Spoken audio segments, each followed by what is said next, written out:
Estejamos todos em paz, procurando viver de uma maneira feliz e plena. Prelúdio do retorno à vida corporal. Nós poderíamos começar isso exatamente pensando no contrário. Medo de morrer. Por que tanta gente, por que tantos de nós temos medo de morrer?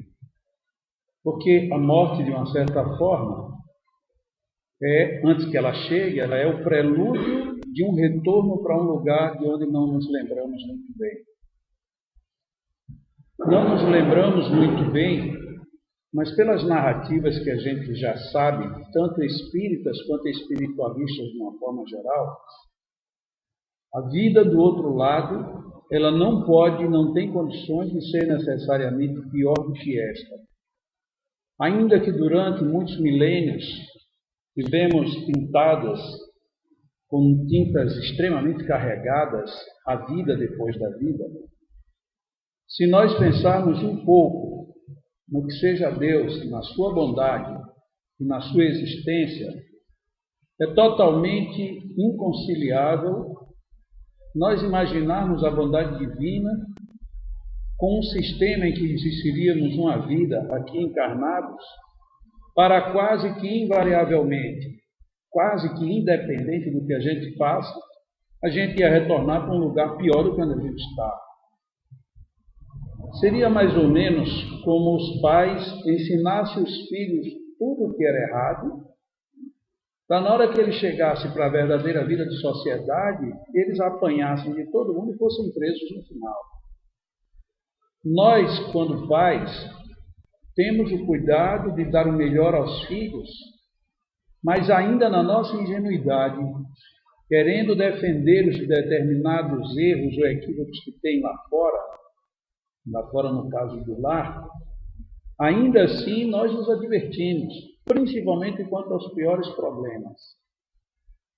Não seria justo eu ter 2 filhos e um desses filhos optar por estudar e ter uma vida normal, e o outro preferiu não estudar e teve uma vida muito descompensada.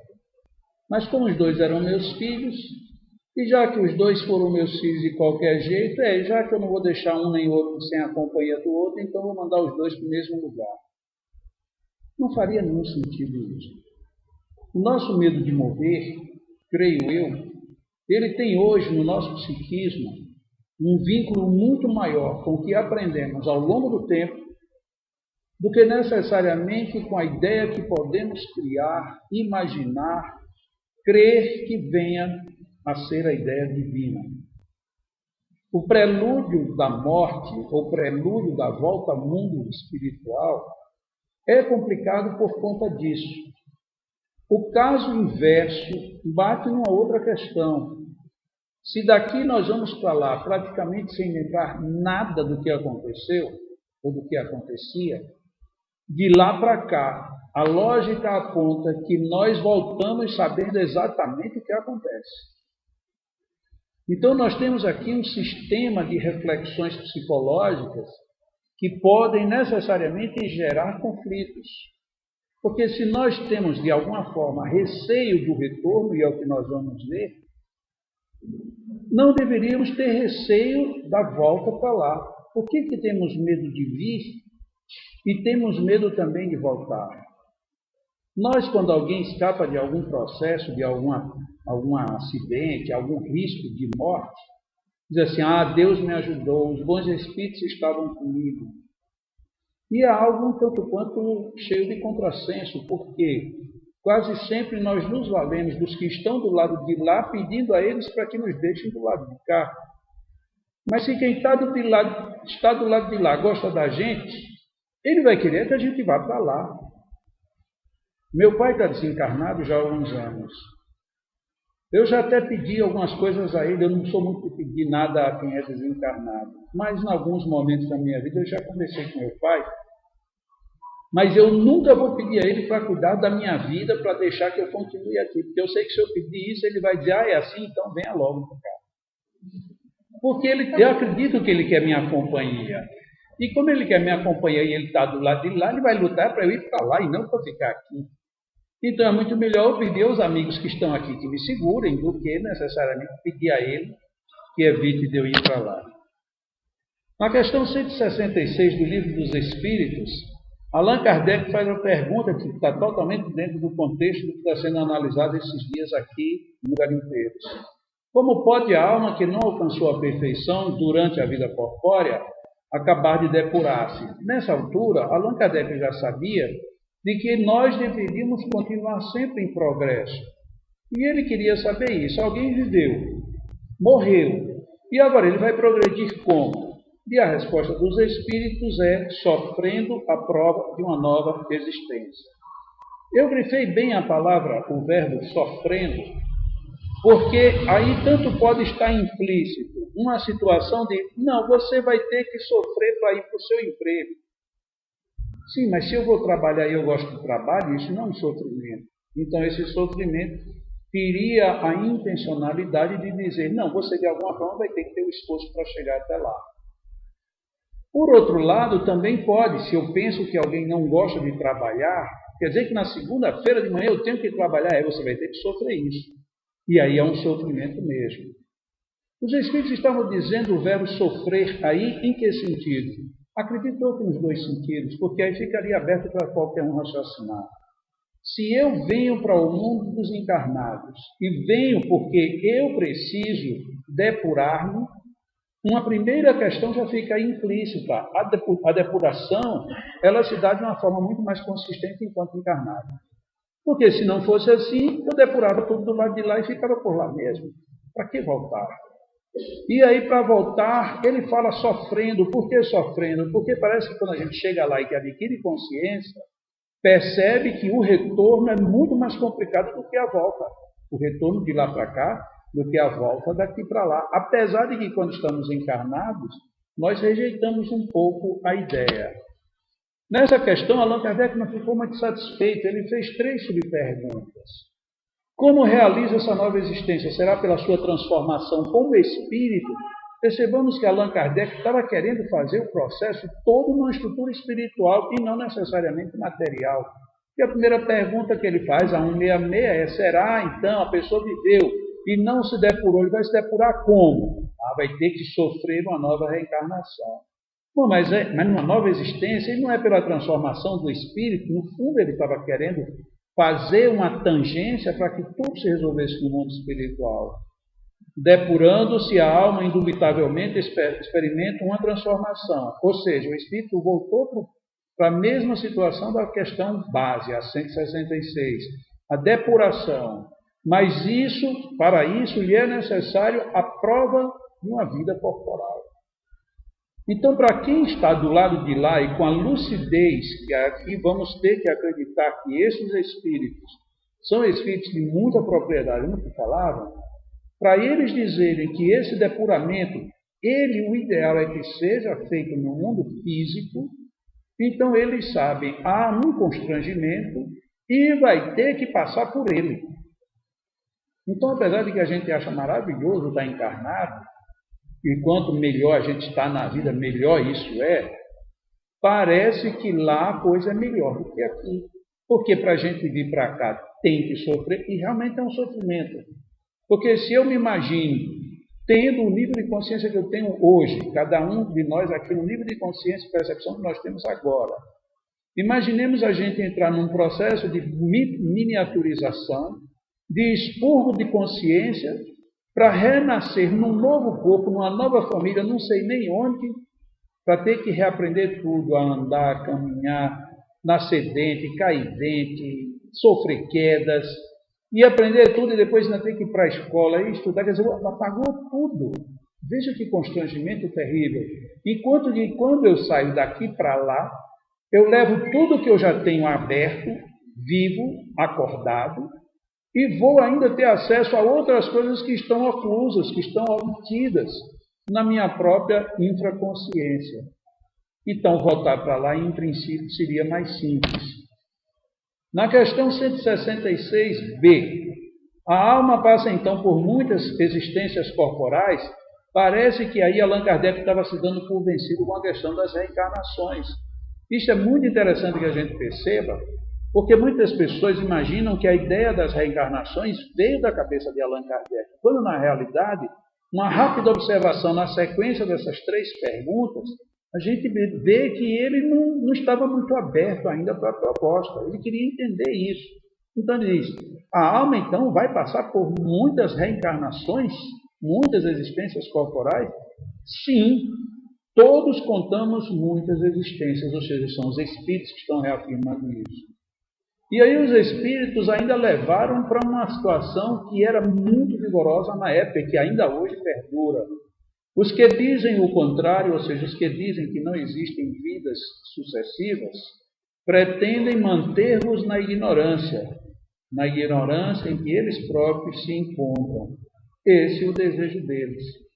Mas isso é muito notório. Quando a gente percebe hoje que pelo próprio progresso do mundo a gente já começa a fazer uma mudança na transferência do saber e do conhecer, até bem pouco tempo ninguém passava nada para ninguém. Neste aspecto, a internet ela tem sido extremamente benéfica para o mundo. Por quê? Porque antes eu tinha uma receita de bolo e eu não passava para ninguém. Se você quisesse, você tinha que ser meu amigo íntimo para comer o meu bolo. E eu só lhe oferecia o bolo se você merecesse mesmo. Do contrário, tem uma receita de bolo na casa de Jacó que ninguém tem igual. Aí hoje o que acontece? As melhores receitas dos melhores bolos e dos melhores tudo estão disponíveis na internet. E se você diz assim, não, mas a do interior não foi, sim, mas a do interior de uma certa forma já pegou de alguém.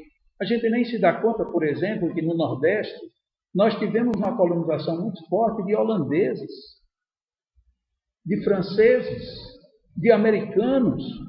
E essas misturas, será que não geraram nada? De repente, a nossa bisavó aprendeu uma receita que tem um algo que a gente, meu Deus, como é que ela morando naquele interior, ela sabia que existia uma coisa que nem existia lá.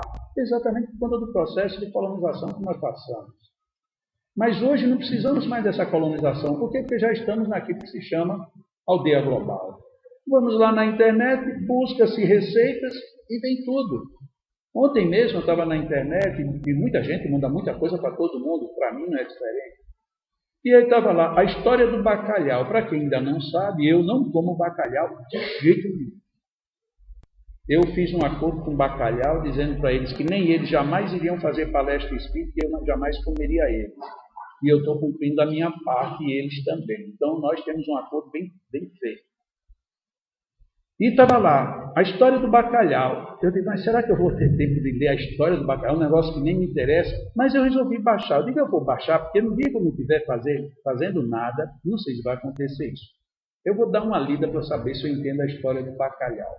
Quando eu mandei baixar a história do bacalhau, eu disse, as 100 melhores receitas com bacalhau.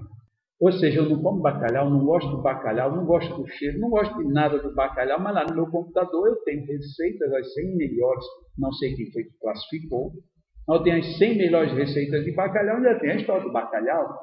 Ou seja, nem precisei ir para a Noruega, nem para Portugal, nem para a Espanha, e tudo isso chegou no meu computador sem eu nem ao menos pedir nem procurar. Dessa forma, o mundo vai mudando. Essa onda que tinha na época de Allan Kardec, de que eu era ignorante e não queria que você soubesse, portanto eu não me ensinava nunca, e inventava qualquer coisa, naquela época era mais fácil. Hoje está bem mais complicado. Há 20 anos, qualquer pessoa poderia proibir de ser filmado. Hoje em dia ninguém consegue mais proibir nada, porque tem as chamadas canetas espiões. Você põe aqui uma caneta que inclusive ela escreve, mas aí você deixa aqui a caneta, ela tem a capacidade de filmar 8 horas consecutivas. E aí pronto, você está aqui sentado com a caneta e está filmando tudo, sem fio, sem nada.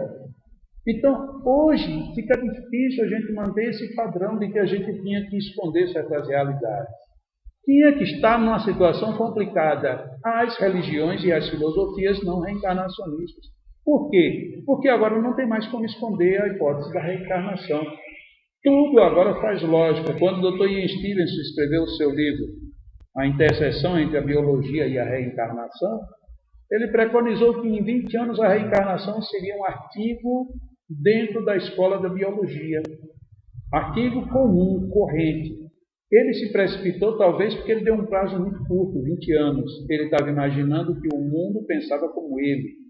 Mas talvez com mais 20 anos, portanto com 40 anos, a gente esteja brevemente estudando reencarnação dentro dos colégios, dentro das universidades. Não como ideia religiosa, mas sim como uma hipótese evidenciada pelo próprio comportamento da biologia humana. Ainda na questão 166, Allan Kardec deve ter feito. Parece então resultar desse princípio que a alma, depois de haver deixado o corpo, toma outro, ou então que reencarna em novo corpo. É assim que se deve entender? Veja como Allan Kardec demorou para engolir a ideia da reencarnação. E é porque Jesus já tinha explicitado isso. Quando ele, com o diálogo de Zaqueu pergunta: mas como posso eu, um homem velho, voltar ao ventre da minha mãe? E Jesus lhe responde da maneira mais enigmática possível: se eu estou te falando das coisas da terra, você não me entende? Imagina se eu um dia te falar das coisas do céu. Ou seja, reencarnação para Jesus era coisa da terra. Não era uma coisa sublime, não era uma coisa divina, nem era uma coisa espetacular. E aí ele resume, como Zaqueu era o doutor da lei, era um homem de uma alta cultura, ele dá talvez a sua mais complicada frase que foi registrada no Evangelho. O Espírito sopra onde quer, ouves-lhes a voz, mas não sabes nem de onde vem, nem para onde vai. O mesmo se dá com todo homem que é nascido do Espírito. Olha que frase complicada Jesus foi inventar naquela hora. É muita complicação. Sabe por que é tão complicada essa frase? Porque hoje nós já estamos em 2012 e é uma frase que ainda é cheia de incógnitas para nós enquanto humanidade, enquanto religiosos e enquanto reencarnacionistas. É uma expressão que está muito além do nosso tempo, e ele já disse há 2000 anos. O Espírito sopra onde quer, ouvimos-lhe a voz, mas nem sabemos nem de onde vem, nem para onde vai. O mesmo se dá com todo espírito, com todo homem que é... O mesmo se dá com todo espírito, com todo homem que é nascido do Espírito. Desculpa. Aí se daí pegou, achou que o homem que nascia do Espírito era o batismo. O homem que nascia do Espírito era o homem que se manifestava. O homem que nascia do Espírito era o profeta. O homem que nascia do Espírito, e a gente perdeu a referência de que o homem que nascia do Espírito era o homem Espírito que estava reencarnando. Nós simplesmente deixamos de entender. E o senhor Allan Kardec, quando ele colocou a dúvida, fez muito bem, porque pelo menos hoje ele nos deixa totalmente tranquilo de que passou pelo crivo de um homem de um extremado bom senso. E aqui nós vamos ver algumas dessas questões que foram lidas agora logo no início. Sabem os espíritos em que época reencarnarão? Pressentem. Muitas vezes a gente pressente que vai reencarnar. Dependendo do nível em que nós nos encontramos, quem já leu a literatura de André Luiz, do espírito de André Luiz por Chico Xavier, sabe disso. Tem espíritos que são avisados: olha, está próximo do teu período de reencarnar. Tem outros que não são, vão compulsoriamente. Quem já leu Memórias de um Suicida, percebe que os processos reencarnatórios ali são muito mais dolorosos. Por quê? Porque é cheio de traumas. Traumas psicológicos, traumas fisiológicos, traumas fluídicos, traumas de profundidade da alma. Então você sabe que vai entrar numa situação muito mais complicada. Logo, a sua rejeição tem tudo para ser muito mais grave. Os espíritos então pressentem que estão para reencarnar, assim como sucede a um cego que se aproxima do fogo. Sabem que tem que retomar um corpo. Essa expressão é forte. Tem que retomar um corpo. E é que o senhor Allan Kardec estava com dúvida nisso na questão 166, perceberam? Na questão 166 ele pergunta: e para se depurar, como é que ele faz? Tem que vir para o corpo. Aqui o Espírito está dizendo, mesmo quem não sabe, do lado de lá sabe. Porque Allan Kardec não era uma pessoa ingênua, era um homem de muito conhecimento. E ele tinha dúvida de como se dava o processo. Mas aqui na resposta os Espíritos estão dizendo, sabem que tem que retomar um corpo. Por quê? Porque sabem que tem que fazer a depuração, tem que fazer o progresso. Da mesma maneira como sabeis que tendes de morrer um dia. Entretanto, nós ignoramos quando é que isso vai se dar.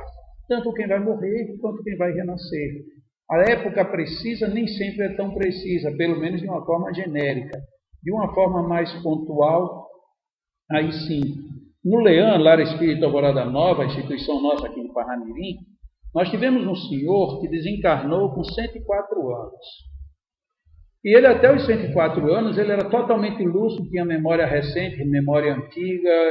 Ele tinha hábitos que eram extremamente desaconselhados, mas ele, todo mês, ele bebia uma lata de pitu, e ele só gostava da pitu, e fumava, porém não tragava, aos 104 anos de idade. E um dia de manhã ele acordou, foi dormir normal, acordou normal, mas não foi para o refeitório. E o pessoal foi lá buscá-lo. Disse, não, eu não vou. Não, mas o senhor está com algum problema? Não, mas é que eu vou embora hoje. Mas o senhor vai embora como? Não, eu vou embora hoje. Mas como que o senhor vai embora? Não, eu vou embora agora de manhã. E ninguém entendeu o que era que ele estava dizendo, porque ele não tinha nenhum problema. Apesar dos 104 anos, ele está totalmente lúcido. Tinha passado o outro dia totalmente normal, não tinha nenhuma doença. E aí foi mais outra pessoa chamá-lo e disse, não se preocupe, eu estou bem, é que eu vou embora hoje. E daí mais um pouco, daí mais uma hora e pouco, alguém estava lá com ele, quando ele fechou os olhos, sorriu e foi embora. Foi embora. Desencarnou. Sem absolutamente nada, nenhuma doença, nenhuma síncope, nenhum remédio, nada. Ele pressentiu com muita vivacidade de que aquele era o dia dele ir embora. E ele foi. E olha que ele estava dentro de uma instituição espírita. Na questão 330A, também que foi lida, então a reencarnação é uma necessidade da vida espírita, como a morte é da vida corporal. Ou seja, Allan Kardec, ele ficava insistentemente querendo saber onde era que essa coisa ia parar. E os espíritos são curtos e grossos. Certamente, assim é. Ou seja, da mesma maneira, para quem está lá vai ter que vir para cá, quem está aqui vai ter que ir para lá. Então, não há dúvida quanto a isso. Na questão 331, vem então, todos os espíritos se preocupam com a sua reencarnação? Todos. A pergunta é bem ampla. E a resposta dos espíritos é bem atenta. Muitos há em que em tal coisa não pensam, que nem sequer a compreendem. Realmente tem muita gente que nasce compulsoriamente, morre, nem sabe que morreu, e reencarna, nem sabe que está vivo. Nem se dá conta. Depende de estarem mais ou menos adiantados. Então, quanto mais selvagem nós formos, selvagens aqui no sentido primitivo mesmo, na linha de progressão do espírito, menos consciência teremos disso. Quanto mais progredidos, mais consciência, mais segurança. Quanto menos seguros, caímos na última frase. Para esses, a incerteza em que se acham do futuro que os aguarda constitui uma condição. Porque realmente eu não saber o que vai me acontecer amanhã é uma tristeza. Imagina, eu amanhã vou para um novo emprego. Meu Deus, e como é que vai ser? Ah, Jesus, eu não conheço ninguém que trabalha lá, ninguém me disse nada. Como é que são as pessoas? Será que o chefe é chato? Será que eu vou conseguir? Será que é muito difícil? Será que o ambiente é quente? Tem muita gente? Tem pouca gente? Será que o que eu aprendi eu vou poder aplicar? O que vai ser nesse meu novo emprego? A gente fica numa ânsia. Aí, de repente, a gente encontra uma pessoa e diz, esquente não, eu já trabalhei lá. Lá o pessoal é tudo gente boa. A gente boa como, o pessoal lá não esquenta muito não. Você pode chegar lá, dizer que não entende, eles te explicam. Tem um departamento lá só para lhe instruir. Se você estiver muito cansado nos primeiros dias, eles vão dar um jeito de você pagar essas horas depois. Eu disse, rapaz, assim é melhor. Ora, você vai para o emprego tanto na outra situação como nesta. Só que a forma como você vai chegar nesse emprego é totalmente diferente, porque num você está totalmente apavorado. E no outro você já sabe mais ou menos o que ele espera. É o que os espíritos disseram, esse desconhecimento do futuro que nos aguarda, para muita gente isso aí já é um sofrimento enorme. Pensa bem, eu vou renascer. Aonde? Não podemos me dizer. Bom, mas eu era espírita, viu? E morava lá em Natal. Aí o orientador faz, já deixou a gente desconcertado. Como quem diz, você acha que vai ter de novo essa colher de chá? Quando você for descendo, ainda vai ter uma vista do Morro do Careca, você está muito enganado. Você vai ver um morro, mas é o Morro das Ilusões. E onde é que fica esse morro, meu irmão? É ali perto do Afeganistão. Aí você já tem uma síncope antes de nascer, você já tem um infarto lá do outro lado. Porque, como espírita morando em Natal, você agora nascer lá no Afeganistão, no meio dos muçulmanos radicais, pode ser que o negócio seja bem complicado. Eu já vou ficar sofrendo. Mas se alguém disser, não, olha, não se preocupe não, o pessoal que frequenta lá no centro, um tal de Garimpeiros da Luz, eles estão doidos para receber espírito. Pode ir para lá que eles vão lhe receber de novo. Diga, agora melhorou. Porque a gente já sabe que vai chegar num bom lugar. Na 332, o espírito pode apressar ou retardar o momento da sua reencarnação? Ele pode apressá-lo, no caso, se atrair por um desejo ardente. Desejo ardente é vontade. Será que às vezes a gente tem mesmo essa vontade tão forte de querer fazer as coisas? Mas também pode distanciá-lo, recuando diante da prova. Pois entre os espíritos, no caso aqui desencarnados, também há covardes e indiferentes. Já estão dizendo que o mundo é mais ou menos parecido com o outro. Aqui a gente tem as pessoas bem covardes e lá também. Mas aí eles advertem. Entretanto, ninguém vai fazer isso impunemente. Porque a depender das nossas atitudes, nós iremos dar contas. Como no prosseguimento da resposta, ele diz assim, como uma pessoa que está doente se recusa de tomar um remédio. Depois você não tem de que reclamar. Vai reclamar do quê? Está aqui o remédio, foi lhe dado, é para você tomar desse jeito, dessa forma, tantas vezes. Ah, mas eu acho que eu não preciso. Ah, não precisa? Então você não fica bom, não reclame. O mesmo se dá com o nosso processo reencarnatório. Na 341, na incerteza em que se vê quanto às eventualidades de seu triunfo nas provas que vai suportar na vida, tem o espírito uma causa de ansiedade antes da sua encarnação? Lógico. De ansiedade bem grande, pois que as provas da sua existência o retardarão ou o farão avançar conforme as suporte. Essa palavrinha aí é que é terrível. Esse tal de suportar as provas é que é complicado. O que será que os Espíritos querem dizer com suporte? É suporte sustentar, suporte carregar, suporte superar? O que é suportar uma prova? E aí a gente entra num emaranhado de reflexões. Porque suportar pode ser você suportar com raiva, pode ser suportar com resignação, pode ser suportar não suportando. Pode você reconhecer de que, bom, eu pedi para carregar 3 tábuas nas costas, mas 3 eu não posso. Porque se eu levar 3, eu vou quebrar as pernas, então eu vou levar só uma. Em compensação, eu vou dar 3 viagens. Mas eu fico com as pernas. Tem gente que quer levar as 3 de uma vez e sofre uma queda e fica sem perna. Aí vai ser muito pior. Será que na vida espiritual, no que eu digo espiritual, não necessariamente no mundo espiritual, mas na estrutura do espírito, do nosso psiquismo, será que também não há um comportamento semelhante? Claro que sim. Eu não sou covarde só porque não reconheço que eu não tenho forças. Agora, eu sou covarde todas as vezes que eu me subestimo. Aí eu sou covarde. Eu sou covarde todas as vezes que eu fujo de suportar, de enfrentar, de vencer as dificuldades que estão pelo caminho. Aí eu sou covarde. Mas se eu reconhecer os meus limites e trabalhar dentro deles sem me comprometer, eu posso até nem estar andando muito, mas pelo menos não estou parado, nem vou quebrar minhas pernas. Esta é uma boa reflexão para nós fecharmos com o texto proposto no Livro dos Espíritos. Falamos muito em vida nova e ficamos esperando essa vida nova. A vida nova para quando eu passar, para quando eu me formar, para quando eu tiver um carro, para quando eu me casar, para quando eu me separar, para quando tiver um filho. Mas vida nova para quando? A vida nova ela é a cada dia. A cada hora que a gente acorda é uma vida nova e mais ainda, a cada hora que a gente dorme também é uma vida nova. A cada hora que a gente lê um livro, é uma vida nova. A cada hora que a gente conversa com uma pessoa, mesmo que a pessoa só diga bobagens, a gente aprende que não deve dizer daquele jeito. Tudo é uma vida nova. Depende de como a gente se situe. Não adianta a gente ficar esperando uma nova vida sem fazer de cada momento uma vida nova. Nós que temos que ter este poder. Porque, afinal de contas, tempo novo existe o tempo todo.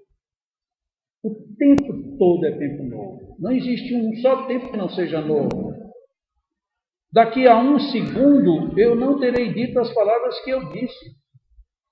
Fica até meio confuso isso, a gente nem percebe o que ele está dizendo. Só que o que eu disse já passou, já não estou dizendo mais, já estou dizendo outra coisa. Então, tudo que vem é novo. Não tem absolutamente nada literalmente velho dentro da nossa vida. Nada.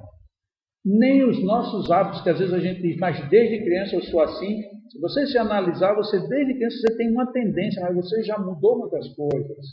Nós mudamos o tempo todo. Por que resistimos tanto? Por que temos tanto medo da mudança? Eu reencarnar é apenas uma mudança, assim como desencarnar também é uma mudança. Muitas vezes nós vivemos a angústia de reencarnar e perdemos a beleza da reencarnação. Está todo mundo nos esperando para rodar conosco.